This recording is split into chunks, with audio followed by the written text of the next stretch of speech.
বাদশাহ হারুনুর রশিদ, তার স্ত্রীর নাম কি জানেন না? জুবায়েদা। কি নাম? জুবায়েদা। এই জুবায়েদা এত বড় আবেদা, এত বড় সলেহা, এত বড় জাকেরা, এত বড় শাকেরা, এত বড় দামি মহিষী নারী। আরে আম্মা জান, জগৎ বিখ্যাত বাদশাহ হারুন রশিদ, তার স্ত্রী জুবায়েদা, রানী জুবায়েদা এত বড় দামি, এত বড় আবেদ ইবাদত করনেওয়ালা আল্লাহর বান্দি। একদিন একটা স্বপ্ন দেখলো, তিনি বাইতুল্লাহর কাবার পাশে দাঁড়ানো। আহা, আর সারা দুনিয়া থেকে মানুষ আসতেছে হজের জন্য। জুবায়েদারে এক নজর দেখে, আশ্চর্য কথা, স্বপ্ন দেখা তিনি বলতেছেন, স্বপ্নের মধ্যে দেখে দুনিয়ার মানুষ আসতেছে আর রানী জুবায়েদার সাথে অপকর্মে লিপ্ত হচ্ছে। নাউজুবিল্লাহি মিন। এই স্বপ্ন দেখে আর ঘুম আসেনি। কে দেখছে স্বপ্ন? রানী জুবায়েদা। স্বপ্ন দেখে পাগলের মতো হয়ে গেল। কি দেখলাম? লজ্জার কথা। কিন্তু এই যুগের একজন স্বপ্নের ব্যাখ্যাকারী আল্লামা ইবনে সিরিন রহমাতুল্লাহ আলাইহি, তখন তিনি ছিলেন। খাদেমাকে বললেন, খাদেমা চলে যাও, স্বপ্নের ব্যাখ্যা দেন যিনি, তার কাছে, আল্লামা ইবনে সিরিনের কাছে চলে যাও, তিনি স্বপ্নের ব্যাখ্যা দিবেন। তার কাছে গিয়া স্বপ্নের ব্যাখ্যা নিও, তবে আমার নাম বলবা না। খাদেমা চলে গেছে। স্বপ্নের ব্যাখ্যাকারী আল্লামা ইবনে সিরিনের দরবারে যাইয়া কয়, এই স্বপ্ন, বাইতুল্লাহর পাশে দাঁড়ানো, দুনিয়ার মানুষ আসতেছে, জিনা করে, অপকর্ম করে। এইবার কয়, স্বপ্ন দেখছে কে বলো, মানুষ বুঝে ব্যাখ্যা হবে। খাদেমা কয়, আমি দেখছি। ধরেন না, তুমি এই স্বপ্ন দেখতে পারো না, তুমি এই স্বপ্ন দেখতে পারো না। কে দেখছে নামটা বলো। এত মহামূল্যবান স্বপ্ন তুমি দেখতে পারো না, তোমার এই যোগ্যতাই নাই। যে দেখছে সে দামি মানুষ, যদিও বাহ্যিক দৃষ্টিতে দেখা যায় খুব খারাপ, কিন্তু এটা রহস্য বিশাল উঁচু। এইবার ঠিক আছে, আমি দেখি নাই, তবে যে দেখছে নাম কইতে নিষেধ, ব্যাখ্যা দিতেও নিষেধ, ভাগো, ব্যাখ্যা দেওয়া হবে না।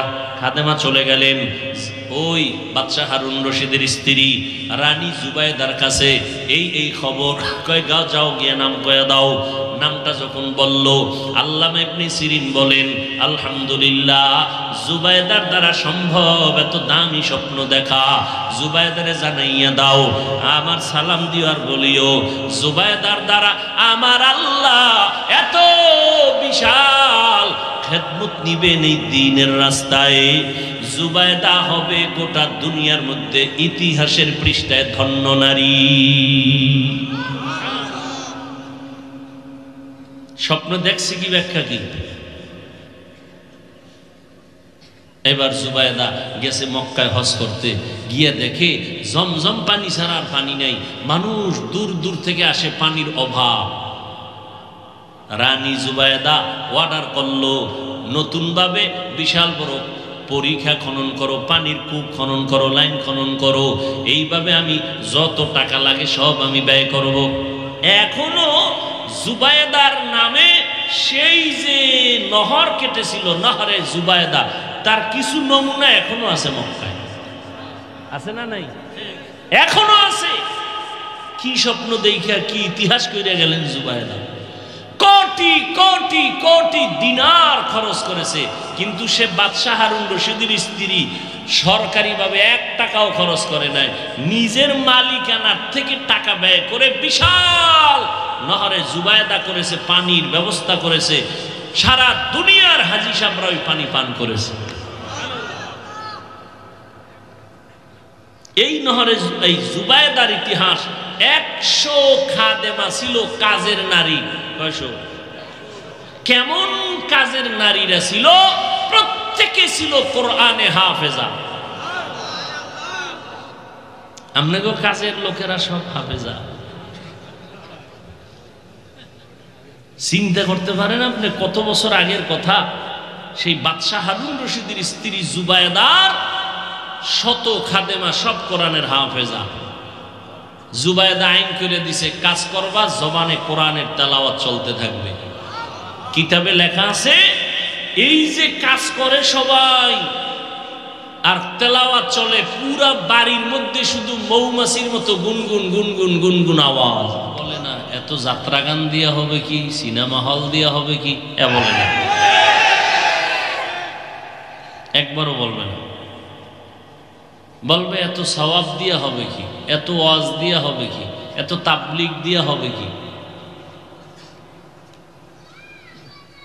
অথচ ওই কপাল পোড়া জানে না মুসলমানদের এই হবে কির মধ্য দিয়েই আল্লাহর দুশ্মন যারা, তারা মাথা উঁচু করতে পারে না।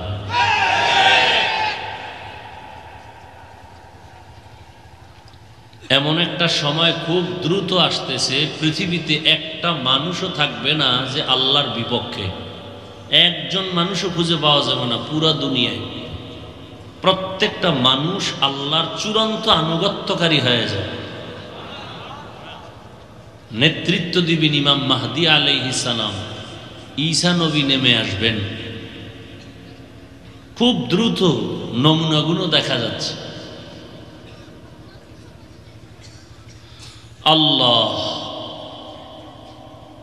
তো আল্লাহ পাক চান না কেউ জাহান্নামে যাবে, এটা আল্লাহ কখনোই চান না।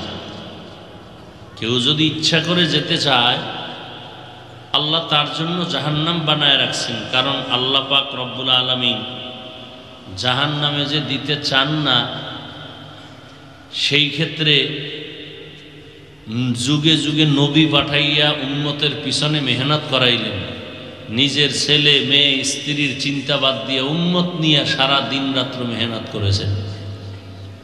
আমার নবী করেছেন, যে নবীর কোনো গুনাহ নাই, যে নবীর চেহারা সারা জিন্দেগি গুণগান বয়ান করলেও শেষ হবে না, করতেছে, করতে করতে বক্তা মরে গেছে, লেখক মরে গেছে, নবীর গুণ গাওয়া শেষ হয়নি। কিয়ামতের দিন রসুলের গুণ চলবে। তাহলে সেই নবীও মেহনত কি পরিমাণ করছেন। যে নবীজির শরীর মোবারকে মশা মাছি পড়া হারাম, অথচ নবী সেই দিনের দাওয়াতের জন্য হেঁটে হেঁটে পাথরওয়ালা জমিন, কঠিন সূর্যের গরম, সেই তায়েফের ময়দানে রক্ত পর্যন্ত ঝরাইলেন। নবী আর পরও পিছনে যাননি, সারা রাত কান্নায় কাটায় দিলেন। নবীর হাতে গড়া সাহাবায়ে কেরাম এই মেহনত। এভাবে আস্তে আস্তে এখন ওলামায়ে কেরাম মেহনত করতেছেন। তাবলীগওয়ালারা আপনাদের পিছনে দৌড়ায়, পীর সাহেবরা আপনাদের পিছনে, ওলামায়ে কেরাম সব আপনাদের পিছনে দৌড়ায়। কিন্তু হিসাব করে দেখবেন আপনাদের পক্ষ থেকে এক বিন্দু অবদান এ আলেমদের প্রতি আপনাদের নাই, বিরোধিতা ছাড়া। মসজিদে নামাজ পড়েন, বাইরে গিয়া সমালোচনা করেন চায়ের দোকানে। এরপরে এত কষ্ট করে ইমাম সাহেব, বেতন দেন কত? 10,000, 6 মাস বাকি। তো কমিটির যে সভাপতি, সে তো কোটি টাকার মালিক, সে কত দেয় ইমামের উসিলায় মাসে বেতন? 100 টাকা। কত দেয়? অথচ সভাপতি একা টোটাল মসজিদ চালাবার ক্ষমতা আছে, সে দেয় 100। এইভাবে দিতে দিতে কেউ 5 টাকা, কেউ 10 টাকা, এভাবে। কিন্তু ইমাম কোনোদিন কখনো মন খারাপ করে নাই, বরং হাত উঁচু করে আল্লাহর কাছে দোয়াই করতে থাকেন। তাহলে দিন রাত এই মেহনত, 12 মাস, একটু চিন্তা করা দরকার। তো যে কথা বলতেছিলাম, আল্লাহ যে চান না কাউকে জাহান্নামে দিবেন, এটা আল্লাহ চান না।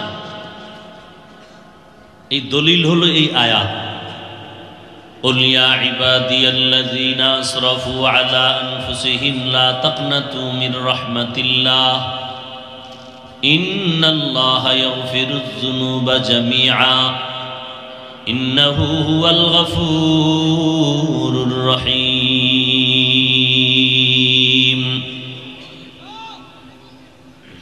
আল্লাহ এই আয়াতের মধ্যে সব মানুষকে ডেকেছেন, আসো, কে কি পরিমাণ গুনাহ করে জুলুম করেছো আমার আদালতে আসো। দুনিয়ার আদালত আমি আল্লাহর আদালতের মধ্যে ব্যবধানটা কি জানো? তুমি একটা অপরাধ করছো, কোর্টে তোমার জন্য এক ধারায় মামলা হয়ে যাবে। আবার তুমি একই মানুষ আর একটা অন্যায় করেছো, মার্ডার করেছো, তোমার জন্য আলাদা ধারায় মামলা হয়ে যাবে। এইভাবে তুমি 5টা অপরাধ করেছো মারাত্মক, তোমার 5টা ধারায় 5টা মামলা। 5 মামলার জন্য 5 বার হাজিরা, 5 মামলা চালানোর জন্য 5 ধরনের 5 দিনের দৌড়। রায় হবে 5 দিন 5 ধরনের। আর আল্লাহর আদালত, বান্দা তুমি ধারায় অন্যায় করতে করতে করতে করতে হাজারো লাখ অন্যায় করেছো তুমি 20 বছর, 30, 40, 50, 60 বছরে। আমি আল্লাহর দরবারে কোনো ধারা নাই। আমার কাছে এসে যদি বলতে পারো আল্লাহ ভুল করেছি মাফ করে দাও, আমি তোমার 50, 60, 70 বছরের গুনাহ 1 সেকেন্ডে মাফ করে দিব। আমি কোনো ধারা টারা দেখব না, আমি দেখব তোমার অন্তরটা নরম হইছে নি, তুমি বিনয়ী হইছ নি, তুমি আমার কাছে আনুগত্যশীল হইয়া তওবা করতেছ নি। আমার দ্বারা হাজিরা দেওয়া লাগবে না, 2 ফোঁটা চোখের পানি ছেড়ে দাও, আমি আল্লাহ ওয়াদা দিলাম তোমার উপরে জাহান্নামকে হারাম করে দিব। কত দয়ার মালিক আপনার আমার আল্লাহ। কুল ইয়া ইবাদিয়াল্লাযীনা আসরাফু, আল্লাহ বলেন ইয়া ইবাদি, হে আমার প্রিয় বান্দা বান্দিরা। যদি বলতেন এই মুসলমান তওবা করো, তাহলে যারা মুসলমান না তারা ঢুকার সুযোগ নেই। কিন্তু আল্লাহ শব্দ ব্যবহার করছেন বান্দা। বান্দা বলতে পৃথিবীর প্রত্যেকটা মানুষ আল্লাহর বান্দা। হিন্দুরাও আল্লাহর বান্দা, ইহুদিরাও আল্লাহর বান্দা, খ্রিস্টান আল্লাহর বান্দা, বৌদ্ধরা আল্লাহর বান্দা, সব আদম নবীর সন্তান। আল্লাহ বান্দা বলে ডাকছেন, যে যেই লাইনি থাকো আসো তওবার দরজায় ফিরে আসো, আমার কাছে তওবা করে ঈমান আনো, মাপ চাও, সব আমি মাফ করে দিব। শুধু বান্দা শব্দ বলেন নাই, আল্লাহ আরো মায়া লাগায় বলছেন আমার প্রিয় বান্দা। বান্দা বললেই বোঝা যায় কার বান্দা। এই যুবকেরা কথা কও, আল্লাহর বান্দা। তা আমার বান্দা বলার তো আর দরকার পড়ে না। আল্লাহ বলেন আমার প্রিয় বান্দা যারা। আমার বান্দা কেন বলেছেন? এর কয়েকটা কারণ, একটু খেয়াল করে শুনেন। আমার বান্দা বলার একটা কারণ হলো দুনিয়াতে সব আল্লাহর বান্দা, তবে কিছু কিছু মানুষ দুনিয়ার মোহে পড়িয়া মনে করে না সে আল্লাহর বান্দা, মনে কিন্তু সে এখন আল্লাহকে মানতেই চায় না। ফেরাউন এত বড় গরিবের সন্তান, চলার মতো টাকা নাই। আল্লাহ এক সময় তাকে টাকার পাহাড় দিলেন। এই ফেরাউন টাকা পাইয়া মিশরের জমিনে ক্ষমতার চেয়ারে বৈশা সে দাবি করলো আনা রব্বুকুমুল আ'লা, আমি শুধু খোদা না, সব থেকে বড় খোদা। নমরুদ আল্লাহকে মেরে ফেলার জন্য রেডি হয়ে গেল যে আল্লাহকে গুলি করে মেরে ফেলবো, তাহলে ঝামেলা শেষ। কিন্তু সেই নমরুদকে আমার আল্লাহ ধ্বংস করতে কোনো ফেরেশতাও পাঠান নাই, বিশাল কোনো বাহিনী লাগে না। একটা অসুস্থ মশা, ওই আল্লাহ আসেনি, মশা আসেনি, কানের সামনে মশারির ভিতরে গান গায়নি। ছিদ্র মশারির বড় না ছোট? সেই তুলনায় কানের ছিদ্র তো, মশারির ছিদ্র দিয়া মশা ঢুকলো, কানের বড় ছিদ্র দিয়া ঢুকলো না। পাহারা দেয় কে? আপনার আব্বায়। কাদেরে কুদরত দারি বর কামাল, আনতা রব্বি আনতা হাসবি যুল জালাল তুহি কাদের জলিলুল্লাহ জাহাদার বহর হালে তুহি মেরা নিগাহদার। আল্লাহ পাক রব্বুল আলামিন বলে দুনিয়ার মানুষ সব আমার বান্দা, কিন্তু কিছু কিছু মানুষেরা দুনিয়া দুনিয়া করে গিয়েছে, আল্লাহর বান্দা এ কথাটা ভুলিয়া গেছে। আল্লাহ পাক এদের দিকে নজর করে বলেন, ও ইহুদি ধর্মের মানুষেরা, তোমরা আজ আমি আল্লাহর বান্দা কথাটা ভুলিয়া গিয়া আজকে তোমরা মনে করো তোমাদের সব থেকে বড় গুরু হলো উজায়ের নবী। না, তোমরা যারে খোদা খোদা মনে করো তারও আমি আল্লাহ সৃষ্টি করেছি। অতএব তোমাদের গুরু উজায়ের নবীও আমার বান্দা, তোমরাও আমার বান্দা। ও খ্রিস্টান ধর্মের মানুষ, তোমরা মনে মনে ভাবো, তোমরা ধারণা করো ঈসা নবী আল্লাহর ছেলে, ঈসা নবীর মা মারিয়াম আল্লাহর স্ত্রী। কারা মনে করে? খ্রিস্টানেরা। আবার কেউ কেউ মনে করে ঈসা নবী আল্লাহর সন্তান না, যেহেতু বাপ নাই সেহেতু ঈসা নবী নাউযুবিল্লাহ অবৈধ সন্তান। যারা ঈসা নবীকে মাথার মুকুট মনে করে, যীশু খ্রিস্ট সব আমাদের গুনাহ শুলিবিদ্ধ হইয়া অগ্রিম ক্ষমা নিয়ে নিছেন। আল্লাহ কয়, ও খ্রিস্টান ধর্মের মানুষ, তোমাদের গুরু ঈসাকেও আমি বানাইছি, তোমাদেরও আমি সৃষ্টি করেছি। ঈসাও আমার বান্দা, আমি মাওলার, তোমরাও বান্দা।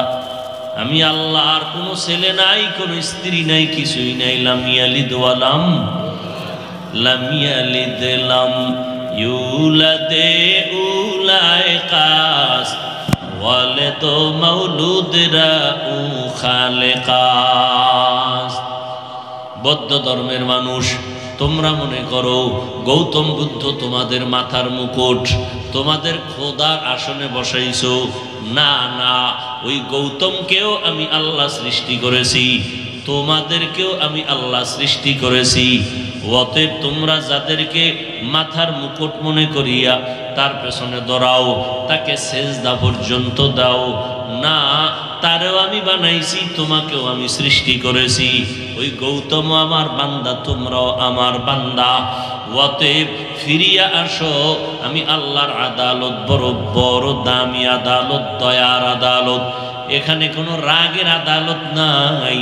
আমি আল্লাহ বড় বড় পাপী আসছে ফিরাইয়া দেই নাই, তোমাকে কেন ফিরাইয়া দিব? আসো আমার আদালতে, পাহাড় সম পরিমাণে যদি তুমি গুনাহ করো, আমি আল্লাহ ওয়াদা করলাম তোমার জীবনের সব গুনাহ মাফ করে দিব। কারণ আমি আল্লাহ চাই না তুমি গুনাহ নিয়ে কবরে যাইবা, তোমার কবরে আযাব হবে। মানুষ বিশ্বাস করে না, করে না তো করেই না। এর মধ্যে আবার একটা ভেজাল, এমনি তো নাচনেওয়ালা বুড়ি, এরপর কি আরো যদি পায় ঢোলের বাড়ি। মানুষ কবরের আযাব বিশ্বাস করতেই চায় না। আবার একদল হুজুর বের হয়ে গেছে লেবাসদারি, এরা আবার বলে কবরের মধ্যে কোনো আযাব আর গজব নাই।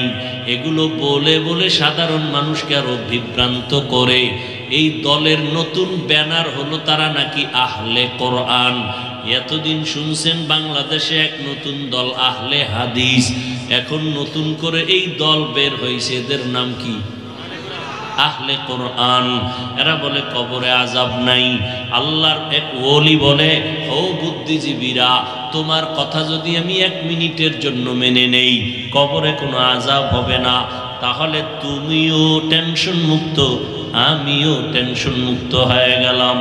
কিন্তু কবরে যাওয়ার পর যদি দেখো বেনামাজির কবরে আযাব, পর্দাওয়ালার কবরে আযাব, আর আযাব হওয়ার তো দলিলের অভাব নাই। যদি গিয়া দেখো নামাজ না পড়ার শাস্তি হচ্ছে, পর্দার বেরখেলাপ চলার শাস্তি হইতেছে, বলো বাবা তখন তোমার উপায় কি? তখন আমারও উপায় কি? তখন তুমি কই পালাবা? মরণ থেকে যতই পালাও মরণ তোমায় নিবে ঘিরি। যদিও সুদূর আকাশ পানে লুকাও সেথায় লাগিয়ে সিঁড়ি। নদী পথে নৌকা চালাও ও মাঝি ভাই, বেলা ডোবার আগে আমি ওপার উঠতে চাই। ডুবে গেলে বেলারে আর উঠে না, ভেঙ্গে গেলে মেলারে আর জমে না। রে আল্লাহর বান্দারা, আল্লাহ পাক ডাকতেছেন, আসো তুমি আমার দরবারে ফিরিয়া আসো।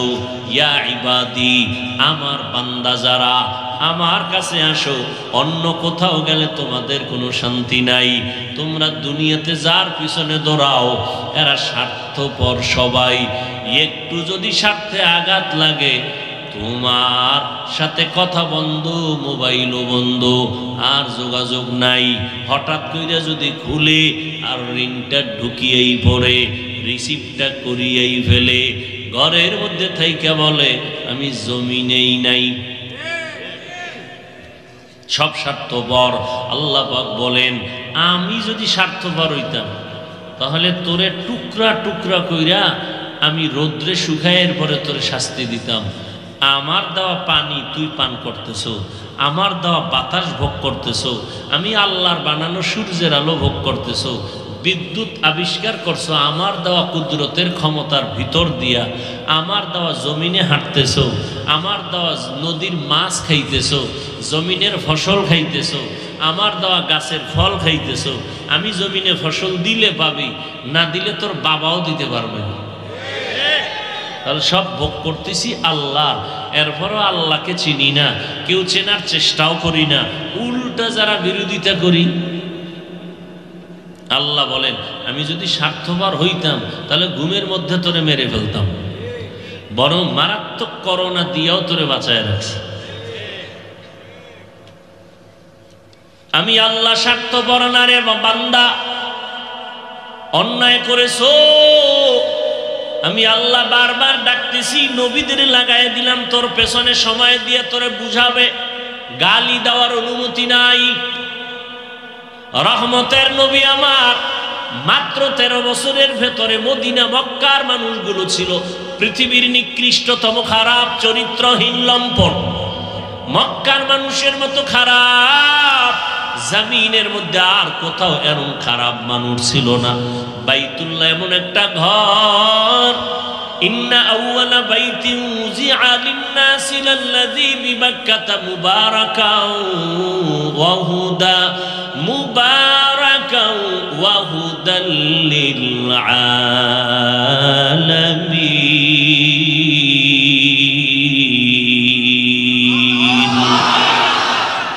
আল্লাহ বলেন, আমি পৃথিবী নামক গ্রহটা বানাইয়া প্রথম একটা ঘর বানাইলাম, ইবাদতের ঘর, হেদায়েতের ঘর, বসবাসের ঘর বানাই নাই। পৃথিবীটা বানাইয়েই আল্লাহ কি বানাইলেন? আরে ভাই কথা বলেন, কিসের ঘর? বসবাসের ঘর বানান নাই কেন? ইবাদতের ঘর কেন বানাইলেন? বসবাসের ঘর কেন বানান নাই? কোনো প্রাণী এখনো জমিনে আসে নাই, শুরুতে আল্লাহ একটা ঘর বানাইলেন, জিব্রাইলের দিয়া পাঠাইয়া ঘরটা দিল মক্কা নগরীতে, নাম বাইতুল্লাহ। এটা এমন এক দামি ঘর, ইবাদত বা হেদায়েতের জন্য বানাইলেন, বসবাসের জন্য কেন বানান নাই? কারণ এই জমিনের চিফ গেস্ট হবে একমাত্র মানুষ। চিফ গেস্ট জমিনের কারা? মানুষ।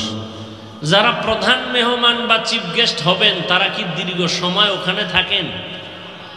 তার কাজ সেরে চলে যান, কথা ঠিক না? মানুষ আসবে চিফ গেস্ট হয়ে জমিনে, তার অল্প টাইমের কিছু কাজ করে চলে যাবে। মানুষ আসবে কি কাজের জন্য? বলে ইবাদত। দুনিয়াটা মানুষের ইবাদতের ঘর। আল্লাহ এখানে বসবাসের জন্য কোনো মানুষ পাঠাবেন না। দুনিয়ায় মানুষ করবে আল্লাহর ইবাদত, আর আল্লাহ এদের জন্য বসবাসের ব্যবস্থা রেখেছেন জান্নাত। এই বাইতুল্লাহ এত দামি যে ঘরটার দিয়ে শুধু তাকায় দেখবে অনবরত সওয়াব লেখা হবে। বাইতুল মুকাররম ঢাকার শহরে জাতীয় মসজিদের দিকে তাকাইলে কয়টা সওয়াব লেখা হবে? হবে একটাও না। কিন্তু আল্লাহর ঘর বাইতুল্লাহ, ওই ঘরের দিকে বান্দা শুধু তাকায় আছে, কিচ্ছু কয় না, এমনি তাকায় দেখতেছে, অনবরত সওয়াব লিখবে ফেরেশতারা। এই বাইতুল্লাহর এত দাম। বাইতুল্লাহর আঙ্গিনায় যারা এক রাকাত নামাজ পড়বে, বাইতুল্লাহর আঙ্গিনা বুঝেননি যারা একটু শিক্ষিত মানুষ, আর একটু যারা আমগো বেশি ভুল ধরার তালে থাকেন, একটু খেয়াল করি, অথবা আপনারা বেশি বুঝেন, আমাদের থেকে বেশি বুঝেন এবং মনে মনে ভাবেন টুপিওয়ালারা কিচ্ছু বুঝে না, আপনারা এই কথাগুলো মনে রাখবেন। আবার আপনাদের থেকে আরো ক্ষতির বেশি কারণ হইল লেবাসদারি কিছু নেফাকি অন্তরওয়ালারা। এই আপনারা এক লাইনে আছেন, আপনাদেরকে তাল দেওয়ার জন্য কিছু হুজুর তৈরি হয়ে গেছে। এই জন্য আপনাদের সাথে আমরা আগাইতে পারি না। কারণ ওই যে নিজের ঘরের আগুন যদি ঘরের লোকে দেয় তো নিবাইবে কে? কথা বুঝেন নাই? বড় কঠিন, কিন্তু বড় কঠিন। আপনাকে যদি বলি ভাই আপনি এই অপরাধটা করলেন কেন, কারণ এটা কিসের অপরাধ? আপনার হুজুর না আমার সাথে আছে, হুজুরে কইছে কোনো সমস্যা নেই, বাস শেষ, ব্রেক হয়ে গেলাম। আল্লাহ আমাদেরকে বুঝার তৌফিক দান করেন। বাইতুল্লাহর আঙ্গিনা যেমন এটা মসজিদ না, মসজিদের একটা আঙ্গিনা আছে না, বারান্দা সহ, এটা কি মসজিদের আঙ্গিনা নেই? 5 ওয়াক্ত নামাজ জুমায় যতদূর আসবে এটা হবে কি? কিন্তু বাইতুল্লাহর আঙ্গিনা কিন্তু বিশাল। রেহাল দেখছে, ছবিতেও তো অনেক সময় দেখা যায়, ঢুকতে রেহাল, এখান থেকে বাইতুল্লাহর আঙ্গিনা শুরু। যারা হজে গেছেন বা যাবেন এই কথাটা কঠিনভাবে মনে রাখবেন। মনে রাখলে অনেক কঠিন বিপদের থেকে বাঁচতে পারবেন। আর মনে না রাখলে পেঁচগোছ লাগায়া বাস। ওলামায়ে কেরাম যারা বড় দামি, এরাও হজে গিয়া বলে প্রথমবার আইসা দেখা, পরের বার আইসা জানা, এরপরে আইয়া হজ করা। ওখানে গেলে একেবারে বড় হুজুরেরাও ডাইন বাম আর খুঁজে পাওয়া বড় কঠিন। যাই হোক, এই বাইতুল্লাহর আঙ্গিনা, শুধু বাইতুল্লাহর হেরেমে যারা গোলাকার হয়ে নামাজ পড়ে এতটুকু না, কিন্তু ওই রেহাল হইতে আরো পুরা চতুর্পার্শ্বের সীমানা, এর মধ্যে যতগুলো হোটেল আছে সব বাইতুল্লাহর আঙ্গিনার ভেতরে। তো বাইতুল্লাহর দেওয়ালটার পাশে দাঁড়াইয়া নামাজ পড়লে যেই সওয়াব, ওই রেহালের পাশে দাঁড়ায় নামাজ পড়লে একই সওয়াব। কিন্তু মনের একটা তৃপ্তি আছে, এই তো তৃপ্তিটা অর্জন করতে হবে আল্লাহকে বেজার করে না খুশি রেখা। অনেকে হজরে আসে চুমা দিতে গিয়া কবিরা গুনার বড় অপরাধ করে ফেলে। মহিলারা ধাক্কা ধাক্কি, সেখানে কবিরা গুনাহ হবে না? কথা বলেন না? এই চুমায় কি বরকত হইবে? ওমরে ফারুক একদিন কালা পাথর, নবীজিরে দেখছি তোরে চুমা দিছে, যদি না দিত আমি তোর কাছেই যেতাম না, তোর কি পাওয়ার আছে? নবী দিছে এই জন্য আমি দিলাম।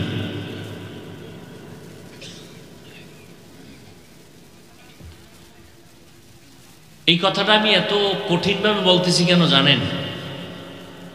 মক্কা শরীফের ইমাম রসুলের হাদিস বড় বয়ান দিয়ে বলেছেন, নারীরা পুরুষের সাথে একই লাইনে একই কাতারে নামাজ পড়তে পারবে না, নিষেধ। মহিলারা হোটেলে নামাজ পড়বে, আপনি বাইতুল্লাহর দেওয়ালের সাথে সেজদা দিয়া যা পাবেন, মহিলা হোটেলে গিয়া ওই সওয়াব পুরাটা পেয়ে যাবে। আল্লাহ যদি ওখানে বয়ে বরকত দেয়, আপনি বেপরদা এসব ধাক্কাইয়া পুরুষের কাতারে ঢুইকে নামাজ পড়া ফায়দা কি? বরং নিজেরটাও খাইবে, অন্যেরটাও নষ্ট হবে।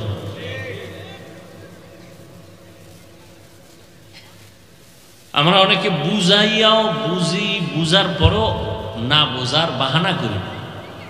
আল্লাহ আমাকে আপনাদের সবাইকে সহি রাস্তায় চলার তৌফিক দান করেন। তো 1 রাকাত নামাজ পড়লে কত সওয়াব? বাইতুল্লাহর আঙ্গিনায় 1 লক্ষ রাকাত নামাজের সওয়াব। মক্কার মানুষ কত বড় ইতর, লম্পট, কত বড় চরিত্রহীন, যে নারী আর পুরুষ উলঙ্গ হয়ে এটারে তাওয়াফ করে। সেই চরিত্রহীন মানুষগুলোকে মাত্র 13 বছরের সীমানায় নবীজি এদেরকে স্বর্ণের মানুষ বানায় দিলেন।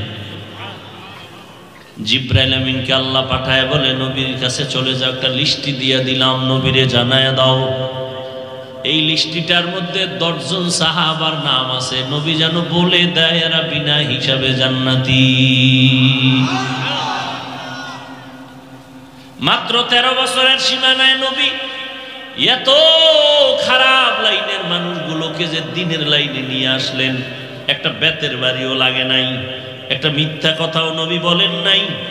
আরো আশ্চর্য, নবী কাউকে গালি দেন নাই। আরো আশ্চর্য, নবী কারো গালির জবাবও দেন নাই। আরো আশ্চর্যের কথা, নবী কারো দিকে গরম চোখ দিয়া তাকান নাই। মাত্র 13 বছরে মক্কা নগরী পৃথিবীর মধ্যে দামি হয়ে গেল। 10 জনের নামে স্লিপ এসে গেল, লিস্টি এসে গেল, ওরা জান্নাতি। সমস্ত সাহাবায়ে কেরামরা জান্নাতি। ভালো করে মনে রাখবেন, পদ্মার এপারে আমরা আছি না, এপারের এক মুফতি সাহেব কয়, শুধু মাওলানা না, এর উপরে কি মুফতি কয়, ওমরে ফারুক রসুলের সাহাবী ভণ্ড বেদাতি। আজীবনের জন্য মনে রাখবেন, না হয় লিখে রাখবেন বাসায় গিয়ে।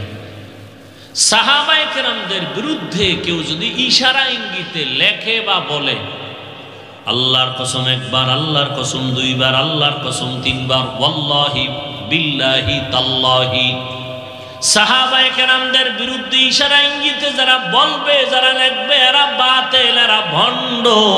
এদেরকে যারা ভণ্ড বলবে না, তারাও ভণ্ড।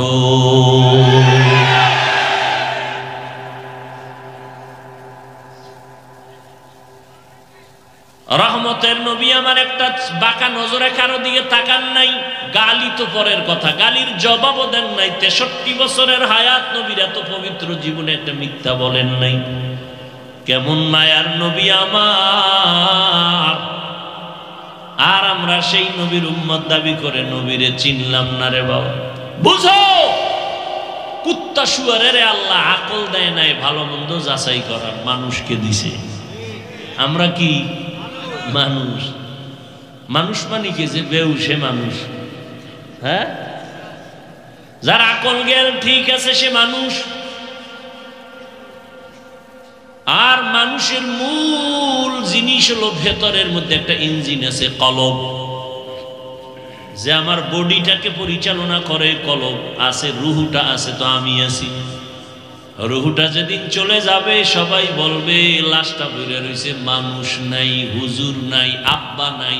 কত আব্বার লাশ, কয়েকদিন নেই, এরই তো আব্বা কয়ে ডাকছো, হাত পা কর্ণ নাসিকা সব ঠিক আছে।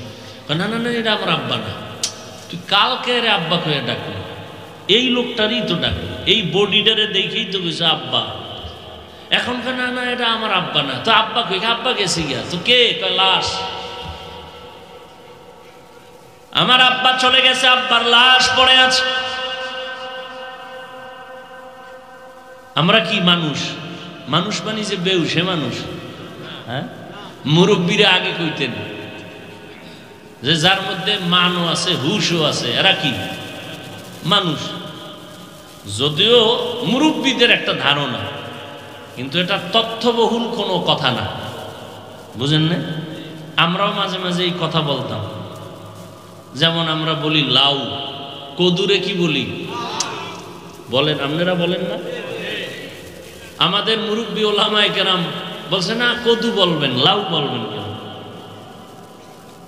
লাউ বলা যাবে না। তো লাউ তো হিন্দুদের মধ্যে একটা ঘটনা আছে লাউয়ের।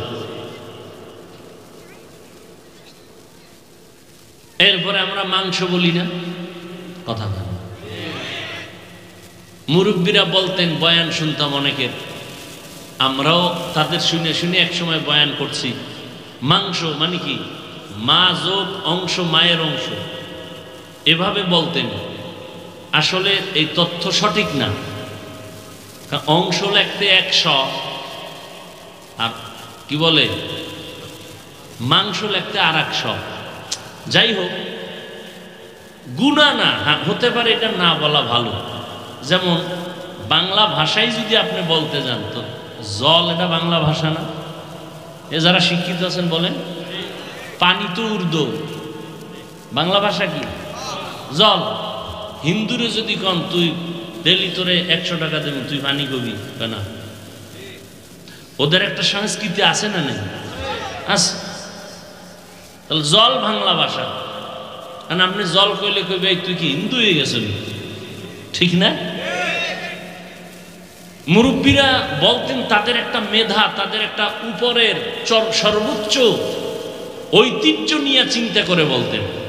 আমরাও এগুলো বলতাম, বলি মাঝে মাঝে। তা আসলে ঘেটে দেখলাম এখন যেই যুগ আইছে, তথ্য ছাড়া কথা বলা যায় না, এগুলো ভিত্তিহীন কথা, বুঝেন না? আর এমন কি ওই যে অনেকে বলে না হাদিস বলি, যে আমরা কত বয়ানে মুরব্বীরা বয়ে বয়ে হাদিস বলতেছে। قال رسول الله صلى الله عليه وسلم, হাদিস কইয়ালেস কি কইছে? আদ-দুনিয়া জিফাতুন ওয়া তালিবুহা কিলাব। অথচ এটা তথ্য নিয়ে ঘাইটা দেখা গেল এটা হাদিসই না। হযরত আলী রাদিয়াল্লাহু তাআলা আনহুর একটা কৌল কথা, অথচ বড় আমাদের মুরব্বী আলেম এ বারবার এই হাদিস শুনে শুনে আমরাও বলছি এটা হাদিস। কিন্তু এটা এখন ঘাইটা দেখা গেল পৃথিবীর কোন জায়গায় এটা হাদিস বলে প্রমাণিত না। হযরত আলী রাদিয়াল্লাহু তাআলা আনহুর কৌল। কথা বুঝাইতে পারছি? তাও শব্দ কি হবে? আর দুনিয়া জিফাতুন ওয়া তুল্লাবুহা কিলাব, তালিবুহা নয়, ওয়া তুল্লাবুহা কিলাব। দুনিয়া মুর্দার মতো, মরকের মতো, মৃত্যু বস্তু, এর পিছনে যেমন কুত্তা দৌড়ায়, হযরত আলী বলেন দুনিয়া দুনিয়া দুনিয়া দুনিয়া করে যারা দৌড়ায় এরা কুকুরের ন্যায়। এটির আবার ভিন্ন ব্যাখ্যা আছে। মৃত্যু জন্তু খায় 3 শ্রেণীর প্রাণী, শিয়ালে খায়, শকুনে খায়, কুত্তায় খায়। হযরত আলী দুনিয়াটাকে মৃত্যু জন্তুর সাথে তুলনা দিয়া এর পেছনে যারা দৌড়ায় এদেরকে বলছেন কুকুর। শিয়াল বললেন না কেন, শকুন বললেন না কেন? এটা ভিন্ন ব্যাখ্যা আছে। বাকি আমি যেটা বুঝাইতে চাইছি, এটার আমরা এতদিন কি বুঝছি দেখছেন? হাদিস। আসলে এটা হাদিস না।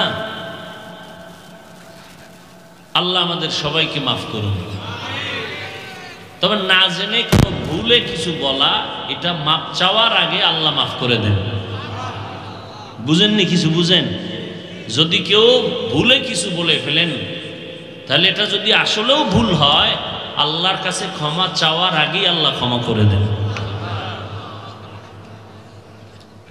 তাহলে আপনারা কি বলি? পানি। বাংলা ভাষা কি?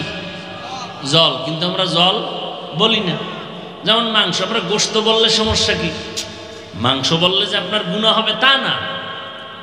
মুরব্বীরা বলতেন মায়ের অংশ, আসলে এটাও সঠিক নয়, কিন্তু আমরা বলতেন, আমরা সহজে বুঝি যে বাংলা ভাষা হলেই যে বলবো বিষয়টা তো এমন না। আমরা কদু বললে বাংলাদেশের কেউ চিনবে না। বাংলাদেশের 2টা এলাকা আছে খুব মারাত্মক ভাষায়, তারা এতটা কঠিন যা বুঝার মতো ব্রেন আমাকে নাই। চট্টগ্রাম আর কই সিলেট, কথা ঠিক না? মনে হয় যেন মুসা নবীর যুগের সে হিব্রু ভাষা। কিন্তু এগো এলাকায় গিয়েও কদু কইলে চিনেনি, গোশত বললে চিনেনি। হিন্দুরা বাংলা ভাষা জল বলে, তা আমরাও বাংলা ভাষা জল বলি না। আমাদের মুসলমান একটা ঐতিহ্য, বললে গুনাহ হবে না, কিন্তু আমাদের একটা প্রচলিত আছে না মুসলমান হিসেবে। আমরা গোশত বললে সমস্যাটা কি? গুনাহ তো নেই কি? আমরা কদু বললে সমস্যা কি? যেমন আমরা পানি বলতেছি, আর আপনি যদি খুঁজতে যান তাহলে একজনে লেখা দেখলাম একটা কালকে, গরু খাওয়া ওই কি গোশত বলাও যাবে না। কেন? এটার সন্ধি বিচ্ছেদ করছে, গো প্লাস আস্ত, এটার সন্ধি বিচ্ছেদ করছে। গো মানি দেবতা, গরু, আস্ত মানি আছে, এইভাবে সন্ধি বিচ্ছেদ করছে। মানে এইভাবে সব কম্বল বাঁচতে গেলে বলে কিছুই থাকে না। সব কথার মূল কথাটা আমি বুঝাইতে পারছি। মুরব্বীরা অনেক কথা বলে গেছেন তাদের মেধা দিয়া, তাদের চিন্তায়। এখন তো সব শিক্ষিত মানুষ তথ্য ছাড়া, সঠিক তথ্য না থাকলে মানতে চায় না। কথা ঠিক না? যাই হোক, তো আমরা মানুষ, আমাদের আকল জ্ঞান ঠিক যদি না থাকে, তো আমি মানুষ ঠিক নামে মূলত আমি পাগল, মূলত আমি পাগল। আল্লাহ বুঝার তৌফিক দান করেন।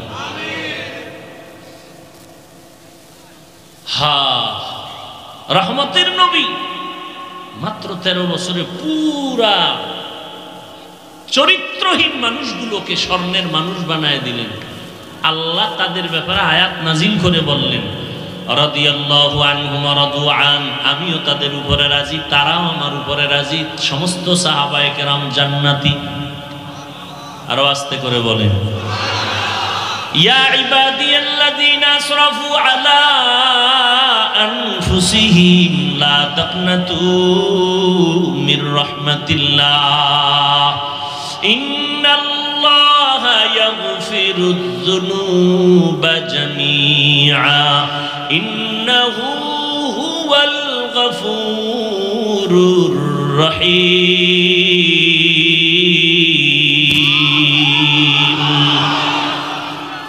এরে নবীর আশিক, বলতেছিলাম আমি ওই কথাটা, বান্দা বললেই তো প্রমাণ সব আমার আল্লাহর বান্দা, কিন্তু আল্লাহ আমার বান্দা বললেন কেন? তার একটা কারণ বললাম, ধৈর্য ধরে থাকবেন কিছুক্ষণ। এক কারণ বললাম, আল্লাহ আমার বান্দা কেন বললেন, এটা প্রশ্নটার এক জবাব বুঝছেননি। যারা মনে করে আমরা আল্লাহর বান্দা না, ভুলে গেছে, কারণ দুনিয়া দুনিয়া পেয়ে গেছে, দুনিয়ার থেকে আর মরবে না। সূরার মধ্যেই তো আছে, ওয়াইলুল লিকুল্লি হুমাযাতিন লুমাযা আল্লাযী জামাআ মালান ওয়া আদ্দাদা। মানুষ মাল কামাই করে আর গণনা করে, বাড়লো কত, বাড়লো কত, সুদ কত, আসল কত, আর ধারণা কি করে, মালাহু আখলাদা। তারা ধারণা করে মাল আর ধ্বংস হবে না, মাল আমারে বাঁচায় দিবে। ও আল্লাহর বান্দারা, সম্পদ বাঁচায় না, বরং সম্পদ পরকালেও বিপদ। দুনিয়া তো এখন দেখতেছি বিপদ, যার সম্পদ বেশি তার ঘুম নাই হারাম, দুদুকের নোটিশ, ঠিক না? নোটিশ দিয়ে রাখছে, এত টাকা কই পাইলি? আরে টাকা কামাই করতে আমার হুঁশ নাই, ঘাম জুড়ে গেছে, তুমি আর শেষ সময় আইছো আমার একটা পেরেশানি দিতে। উপায় নাই, হিসাব দিতে হবে। দুদুক চিঠি পাঠায় দিছে, তোমার এত সম্পদ কেন, হিসাব তাড়াতাড়ি দাও। এটা সাদা না কালো, এটা কি উপরের না নিচের টাকা, এটা কি ডান হাতের কামাই না বাম হাতের কামাই, এগুলো স্বচ্ছভাবে হিসাব দাও। দুনিয়ায় সম্পদওয়ালারা নিস্তারে আরামে ঘুমাইতে পারে না। ওদিক দিয়া ছেলে একদিক দিয়া টাকা উড়ায়, স্ত্রী আর এক দিয়ে টাকা উড়ায়, উড়াইতে উড়াইতে যত কামাই করে কোনো বরকতি পায় না। ছেলে মান সম্মান নষ্ট করে, স্ত্রী মান সম্মান নষ্ট করতেছে। ও আল্লাহর বান্দারা, এই টাকা টাকা টাকা পাইয়া যারা মনে করে টাকা আমাদের বাঁচাবে, এদের বাঁচায় না, বাঁচায় একমাত্র আমার আল্লাহ। আমার নবীর কাছেও তো প্রস্তাব আসছিল, আপনি যদি নবী বলেন উহুদ পাহাড় স্বর্ণ বানায় দেই, নবীকে আমার এগুলো লাগবে না, আমি গরিবী হালাতটারে বড় মহব্বত করি। আর গরিবদেরও কয়, ও গরিব সাহাবা সাহাবায়ে কেরাম উম্মতের জানায় দাও যারা আমার গরিব উম্মত হবে, আমি নবী সুসংবাদ দিয়ে গেলাম টাকাওয়ালা বড় লোকের 500 বছর আগে জান্নাতে চলে যাবে। কারা 500 বছর আগে যাবে? কার আগে? কোন গরিব? যে সকাল বিকাল খালি পেটে বিড়ি টানে, গাঞ্জা খায়, বেপরদায় চলে না।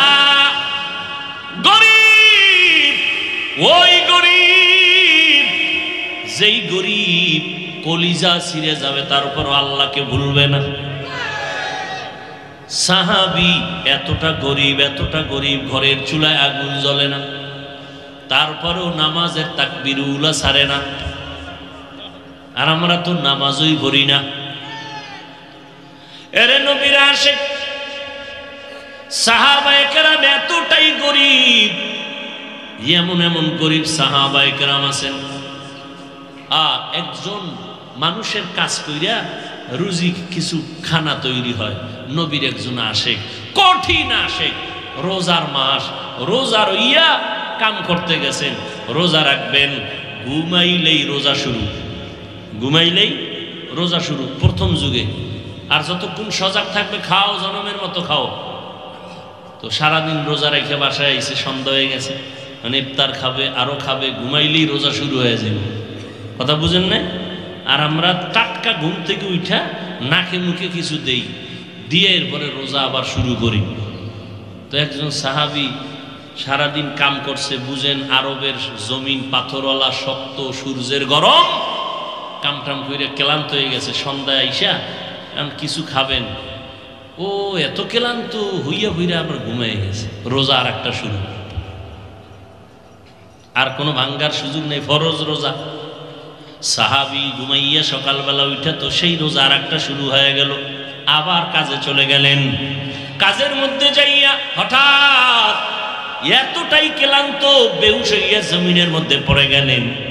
নবীর কাছে খবর আনা হলো, নবী আপনারা আসে, গতকালকেও রোজা, রাত্রেও ঘুমায় গেছে, খাইতে পারে না, আজও রোজা, ক্লান্ত হয়ে গেছে, ভাঙতে পারবেনি নবী। নবী বলেন না না, একটা রোজা যদি ভেঙ্গে দেয়, কিয়ামত পর্যন্ত ইচ্ছা করে যদি কেউ একটা ফরজ রোজা ভাঙ্গে, কিয়ামত পর্যন্ত যদি রোজা রাখতে থাকে, লাগাতার রোজা রাখে, লাগাতার রোজা রাখে, ওই একদিনের বরকত আর কখনো পাওয়া যাবে না। কতটা কতটা কঠিন জিন্দেগি পরিচালনা করছেন সাহাবায়ে কেরাম।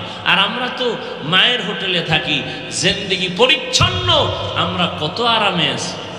দেখেন না বর্তমান পরিস্থিতি, খালি দেখেন বাংলাদেশের মানুষ না খায় মরে কেউ, দাম বেশি, দাম বেশি। আরে পাকিস্তানের খবর লান কত বেশি, খবর নাই তো।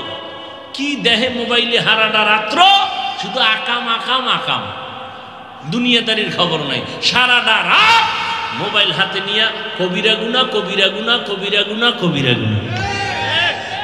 চেহারা দেখছেন না কি পরিমাণ নুরানি, তাকাইলেই তো বোঝা যায়, খালি নূর চমকায় চেহারা। কি যেই পরিমাণ গুনাহ করছে মোবাইলে সারা রাত, এত চেহারা নূর চমকাইব না? মানি ফেয়ার অ্যান্ড লাভলি লাগবে না, এমনি নূর চমকাইতেছে তোমার চেহারা দিয়ে তাকায় যে ভাব। হায় হায় হায়, এরে যুবক, তোমার চেহারাটা আল্লাহ নিজে কুদরতের হাত দ্বারা বানাইছেন, এত সুন্দর, এমন আকর্ষণ দিয়ে রাখছেন। তোমার 40 বছরের আগে আকর্ষণ নষ্ট হবে না, চেহারার লাবণ্যতা যাবে না, উজ্জ্বলতা যাবে না। অথচ তোমার চেহারা দিয়ে তাকাইলে কোনো মায়াই লাগে না, আকর্ষণই নাই। গুনাহ করার কারণে আকর্ষণ নষ্ট হয়ে গেছে। খোদার কসম করে বলি, ভিন্ন কোনো মেডিসিন যদি লাগাও চেহারা নষ্ট হবে, কোনোদিন ভালো হবে না। তবে দুনিয়ার কোনো মেডিসিন লাগবে না। আমি একটা মেডিসিনের কথা বলে যাই, রসুল থেকে বলে যাই, এটা যদি ব্যবহার করতে পারো, আল্লাহর কসম মরণ পর্যন্ত তোর চেহারার আকর্ষণ আর উজ্জ্বলতা নষ্ট হবে না। সেটা হলো নেক আমল কর, চেহারায় আলো বাড়বে, উজ্জ্বলতা বেড়ে যাবে। আর গুনাহ যত করবি, দুনিয়ার দামি মেডিসিন মারবি, চেহারায় উজ্জ্বলতা বাড়বে না, আকর্ষণ বাড়বে না। নবী বলতেছেন ওই আসিয়া আল্লাহর কাছে এত দামি, কিয়ামতের ময়দানে জান্নাতের ভেতরে নবী বলেন ওই আসিয়ার সাথে আমি মুহাম্মদের সাথে বিবাহের বন্ধন হয়ে যাবে। এরে আম্মা জান, এই দুনিয়াতে যত সন্তান ভালো হয়েছে, দুনিয়ার লাইনে বলেন আর আখেরাতের লাইনে বলেন, সব আপনাদের অবদানের কারণে। এই দুনিয়ায় যত ডিসি দেখলাম ব্যবহার ভালো, যত এসপি সাহেব ব্যবহার ভালো, ওসি সাহেবের ব্যবহার ভালো, চেয়ারম্যান সাহেবের ব্যবহার ভালো, এমপি সাহেবের ব্যবহার ভালো, আল্লাহর শপথ করে বলি এগুলো তার নিজস্ব বাহাদুর আদর্শের অবদান। গাড়িতে বৈশা বৈশা কিতাব দেখলাম, ঘটনা পড়লাম, বাদশাহ শাহজাহান নাম শুনছেন না? বাদশাহ শাহজাহান কত বড় দামি বাদশাহ, তার সন্তানের নাম হলো আওরঙ্গজেব, যার নাম আলমগীর। বাদশাহ আলমগীর এত বড় আল্লাহর প্রিয় বান্দা ছিলেন। তার 5টা কন্যা ছিল, 5টা ছেলে ছিল। একটা কন্যার নাম হলো জিবুন্নেসা। কি নাম? জিবুন্নেসা।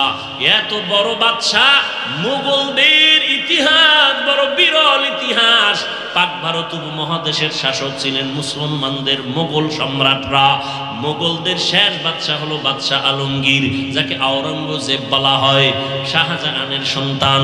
এর নবীর উম্মত। এই আলমগীরের মেয়ে হলো জিবুন্নেসা। এত বাদশাহ, এত বড় বাদশাহ, কোরআন তেলাওয়াত করে হাফেজে কোরআন।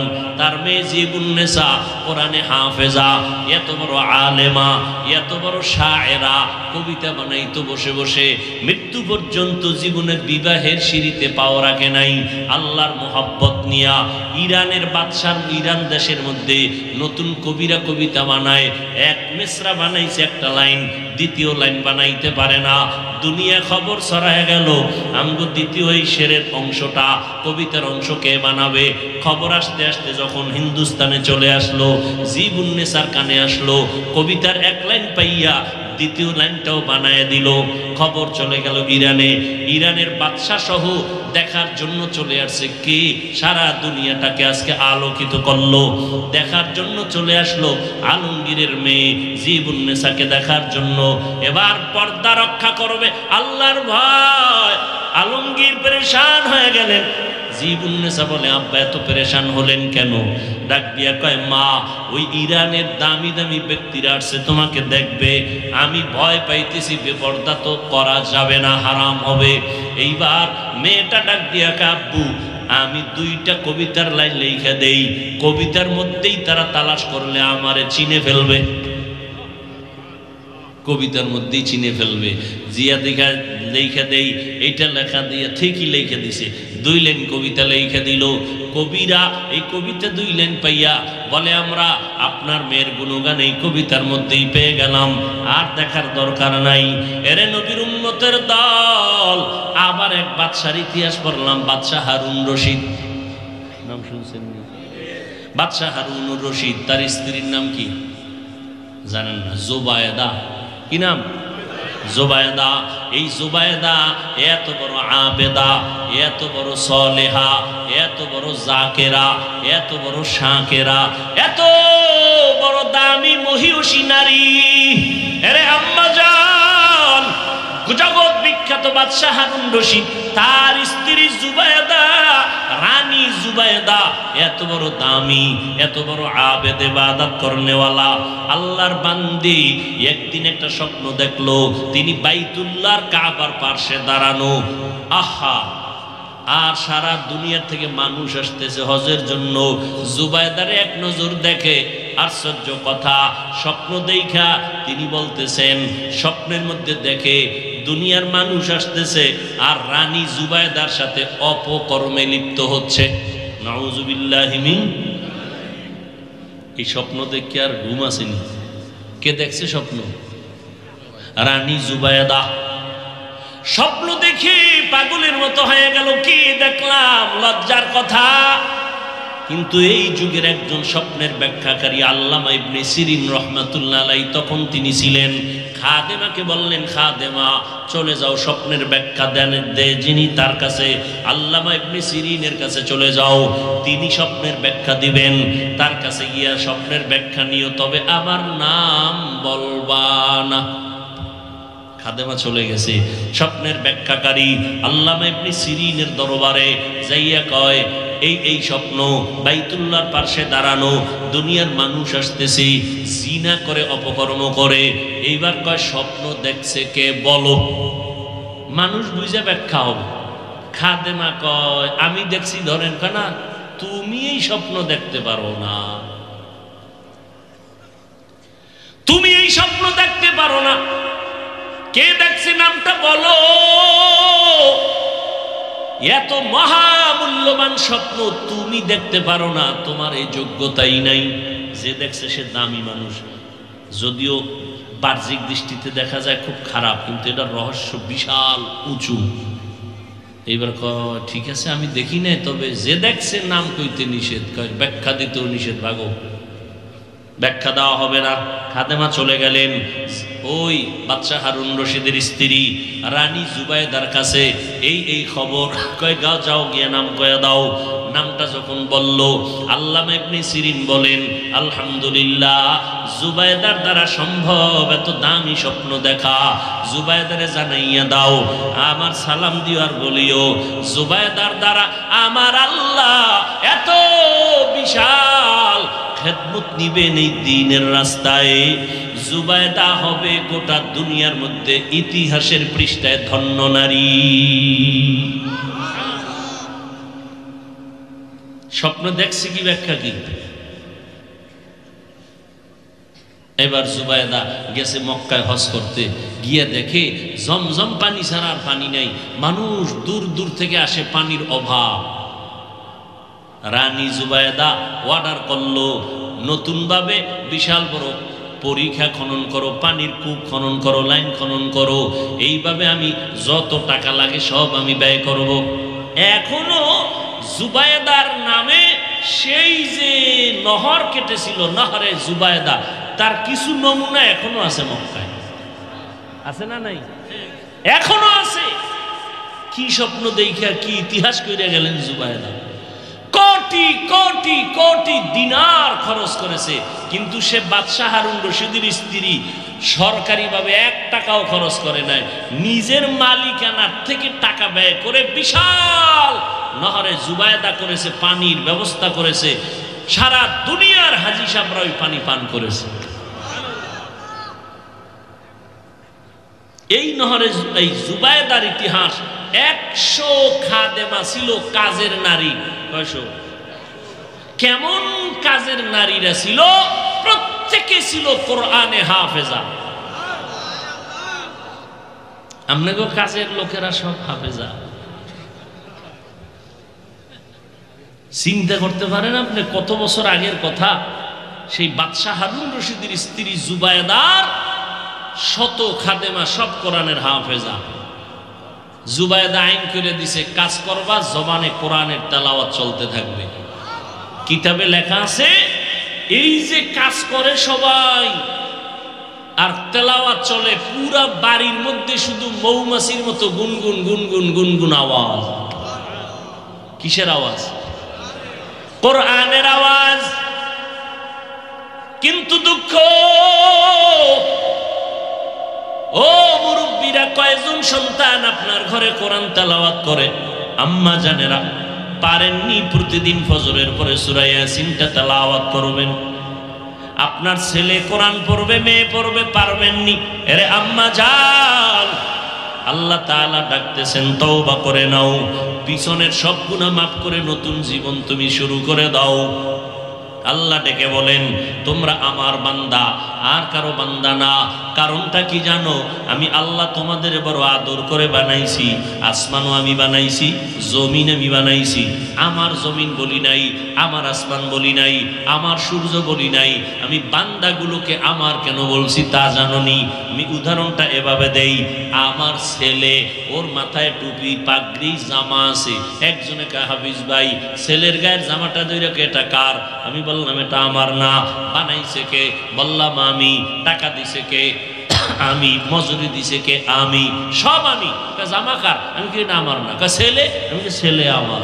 আল্লাহ তাআলা বলেন আসমান আমি বানাইছি, জমিন আমি সৃষ্টি করেছি, সব আমি বানাইছি, কিন্তু আমি আমার এগুলো দাবি করি না। মানুষটা কার? এগুলো আমার। কেন কেন কেন? আমি যদিও বানাইছি তবে আমার জন্য বানাই নাই। আসমান জমিন সব আমি বান্দার খেদমতের জন্য বানাইছি, আর বান্দাগুলো আমি মাওলার ইবাদতের জন্য বানাইছি। قال النبي صلى الله عليه وآله وسلم الدنيا خلقت لكم وأنكم خلقتم للآخرة। আরবি বলেন, ও দুনিয়ার মানুষ, দুনিয়াটা বানাইছেন তোমার আমার গোলাম, আর আমাকে তোমাকে বানাইছেন কার গোলাম? আল্লাহর গোলাম। অতএব বান্দা, আল্লাহর কোরআন দিয়ে কথা বলতেছি। আমগো হুজুরগো যত লাফালাফি, যত বাহাদুরি, সবগুলোর পুঁজির নাম হলো কোরআন। আল্লাহ আছে, নবী আছে, ইসলাম আছে, ফেরেশতা, এগুলোর দলিল কি? কোরআন। এটা এমন একটা কিতাব যেটা চ্যালেঞ্জ দেওয়া, আজও পর্যন্ত কেউ চ্যালেঞ্জ গ্রহণ করে নাই, ভুলও নাই, বের করার প্রচেষ্টা করিয়া কেউ পারেও নাই। ও যুবক, ওই কোরআন সত্য, কে জান্নাতে যাবে কে জাহান্নামে যাবে তাও আল্লাহ বলে রাখছেন। যারা নেক আমল করবে তারা জান্নাতের প্রতীক, যারা গুনাহ করবে তারা জাহান্নামের প্রতীক। গুনাহ যারা করবে তারা জাহান্নামের প্রতীক। জান্নাতটা কেমন আরামের ঘর আল্লাহ তাও কোরআনে বয়ান করেছেন। জাহান্নামটা কেমন ভয়ঙ্কর আল্লাহ তা কোরআনের ভিতরে বয়ান করেছেন। ও আল্লাহর বান্দারা, আল্লাহর কোরআন দিয়ে আজকে বয়ান করি, যেহেতু কোরআনের মধ্যে কোনো ভুল নাই, আমার নবী জীবনে মিথ্যা বলেন নাই। ও আল্লাহর বান্দারা, এমন আরামের জান্নাত যদি পাইতে চাও, নেক আমল করো, গুনাহ থেকে মুক্তি পাও তওবার মাধ্যমে। আর যদি বান্দা গুনাহ করো, তোমার জন্য জাহান্নাম রেডি করা আছে। কেমন জাহান্নাম? অন্ধকার কবরে যদি গুনাহ নিয়ে যাও রে বাবা, তিনটা প্রশ্ন আমাকেও করা হবে, তোমাকেও করা হবে রে যুবক। ওই তিন প্রশ্নের জবাব যদি দিতে না পারো, নবী বলেন ওই কবর হবে জাহান্নামের আগুনের গর্ত। ও যুবক, দুনিয়ায় কয়দিন আর বাঁচবা? কই যারা টাকা টাকা করে, টাকায় কিন্তু তারে চায় না, সে টাকা চায়। যারা বাড়ি বাড়ি করে, বাড়ি কিন্তু মালিকের চায় না, মালিক বাড়ির জন্য পাগল। যারা ছেলে মেয়ে নিয়ে পাগল, এই ছেলে মেয়েরা মা বাপ কেউ রে চায় না। বুড়া হইলে চায় না তাড়াতাড়ি মরে যাক, কিন্তু মা বাবার জন্য, মা বাপ ছেলে মেয়ের জন্য পাগল। এক বাবা ঢাকা শহরে কোটি টাকার মালিক, মাইয়া বলারে একেবারে তাড়াতাড়ি সব লিখে দিছে, এমন লেখা লিখে দিছে আদর কইরা। এখন সেই ছেলে মেয়ে সব পাইয়া বাপ মায়ের জিগাই বেশি চালাকি করলে এমনই হয়। এ ভাই, মা বাপ মরে গেলে সন্তান সম্পদ কে পাবে? বলেন না কেন? সন্তান পাবে না? এটা সরকারি আইনও পাবে, আল্লাহর আইনও। তার মানে আগে লিখে দিয়ে চালাকি করেন কেন? বেশি খাইতে গেছেন, এই জন্য কপাল ঘুরে গেছে।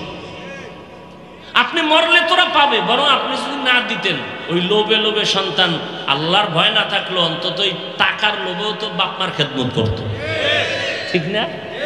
বেশি চালাক ধরা খায়। কি আবেগ, বাড়ি লিখে দেয়, তলে তলে মাইয়ারে দিয়ে দিছে, ছেলেরে দিয়ে দিছে। আর এর মধ্যে কিছু অসৎ উদ্দেশ্য থাকে, যেন আল্লাহ পছন্দ করেন।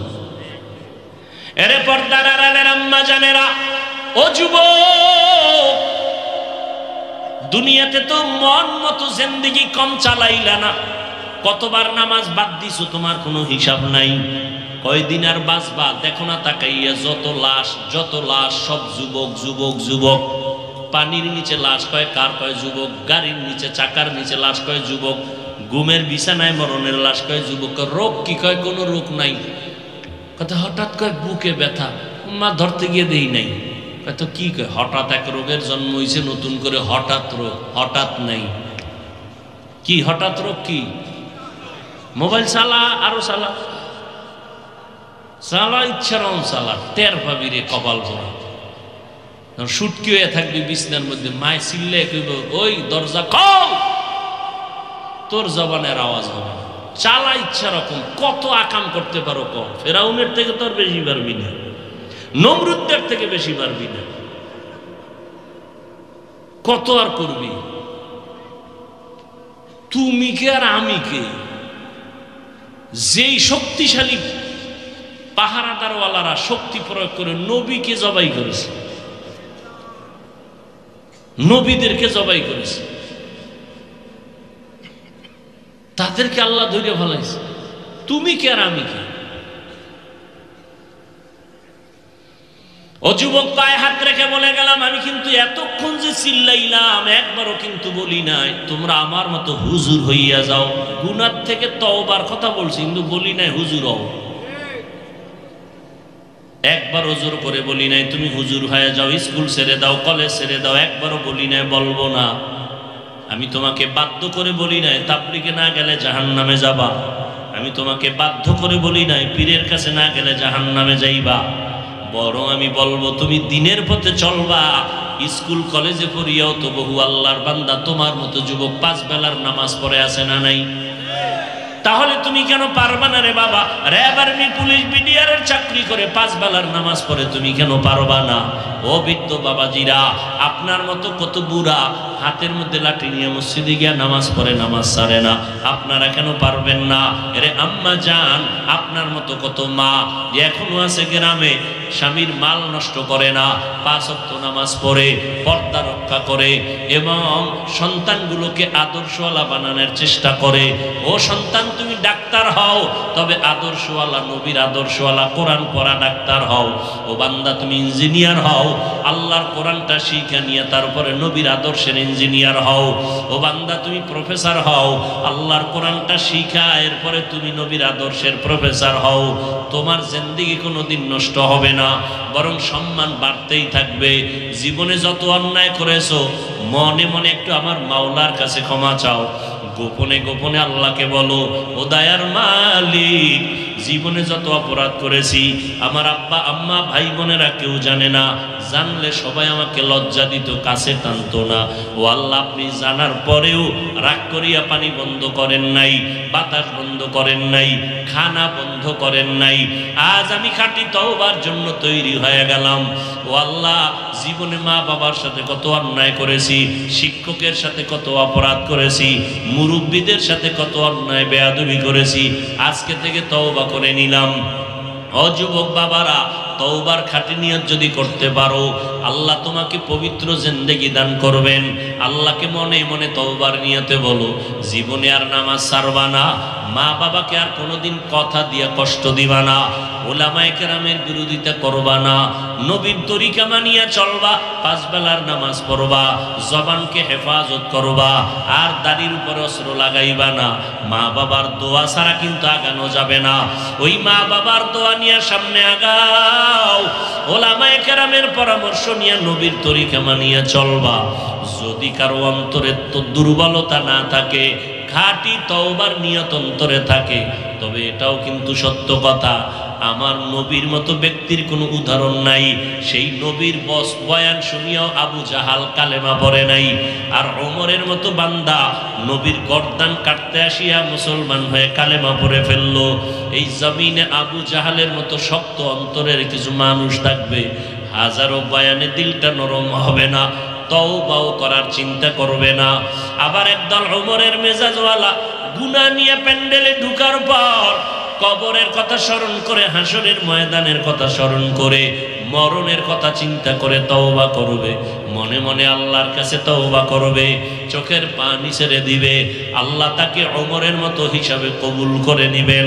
ও আল্লাহর বান্দারা, যাদের অন্তর তৈরি হয়ে আছে, মরিয়া গেলে যাব, আর আল্লাহকে বেজার করব না, আর মা বাবার সাথে বেয়াদবি করব না, উলামায়ে কেরামের পরামর্শ নিয়ে নবীর তরিকায় চলবো। এমন অন্তর যদি কারো তৈরি হয়, মুনাফিকি না থাকে, তাদেরকে আমি বলবো খাঁটি তওবার নিয়তে দুটো হাত আমার আল্লাহকে দেখাইয়া দেই। আয় আল্লাহ, হাতগুলো কবুল করে নেন, তওবা কবুল করে নেন, তওবার উপরে মজবুত হইয়া মরণ পর্যন্ত চলার তৌফিক দান করেন।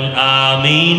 আলহামদুলিল্লাহি রাব্বিল আলামিন, والصلاة والسلام على سيد الأنبياء والمرسلين وعلى آله وأصحابه أجمعين يا أرحم الراحمين يا أرحم الراحمين يا أرحم الراحمين رب ارحمهما